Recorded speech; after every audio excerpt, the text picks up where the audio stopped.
The other obvious question is, we all know driving in Massachusetts, it's not a picnic. It's not. So you're combining goodwill, you're an ambassador, plus you're getting your clients from place A to place B. Yes. Mm-hmm. Is that difficult? Well, being a Central Massachusetts kid, I never really knew much about downtown Boston, and so although I drove back and forth to the airport, that's one thing. And negotiating around the innards of the city of Boston is a little bit different from when you're from West Boylston. But we learn. See, in addition to the airport, we do door-to-door service to Boston hotels, and sometimes you take people out on business dinner, and so you get to learn downtown Boston, and you get to learn very quickly how to deal with Boston traffic, like the cars that are double parked on Com Ave, things like that. You're learning by doing. Any clients that stand out in your mind in terms of they were fascinating people to transport?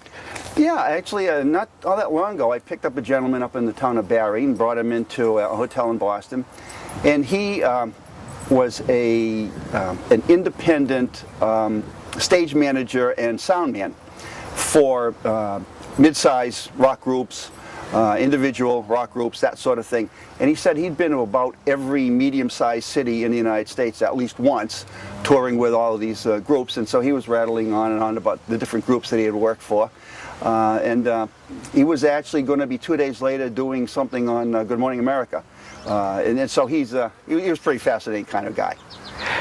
You're standing here and you're smiling, and I'm thinking, again, with the current economy, there are a lot of people who have jobs that they think of in terms of just a paycheck. Sure. I don't sense that with you. No, I actually like it. There's something a little bit relaxing about it too, because I guess you have to like to drive. I enjoy driving. I don't mind driving for, I drive to Maine a lot on vacation, so a couple hours, 4 hours is not a big deal. So it is kind of relaxing. It's only strenuous if the weather's bad. Then you've really got to. You really got to pay attention, on the Mass Pike when the limit's 40, and that's a little tough. We'll end the way we almost began, and that is Sure. When people are looking for a limo service, what would make your limo service something to really consider? I think personal attention is probably what makes us fairly reliable.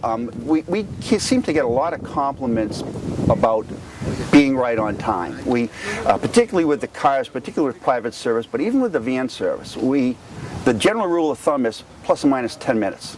If somebody's got a reservation to be picked up or dropped off at a certain time, you're shooting to be within a plus or minus 10-minute window of that, if at all possible, barring the unexpected car accident or something. But other than that, we've always got complimented on being on time.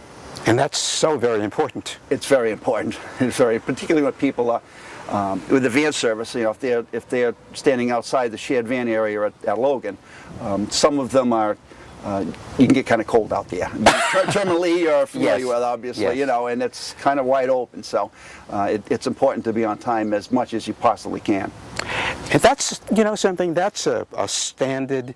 A behavior standard that goes back a number of years, and to be able to continue that in this day and age, that probably makes it very special. Yeah, well, the company's been in business for 32 years, and they've built a reputation gradually over that period of time, and we're still here.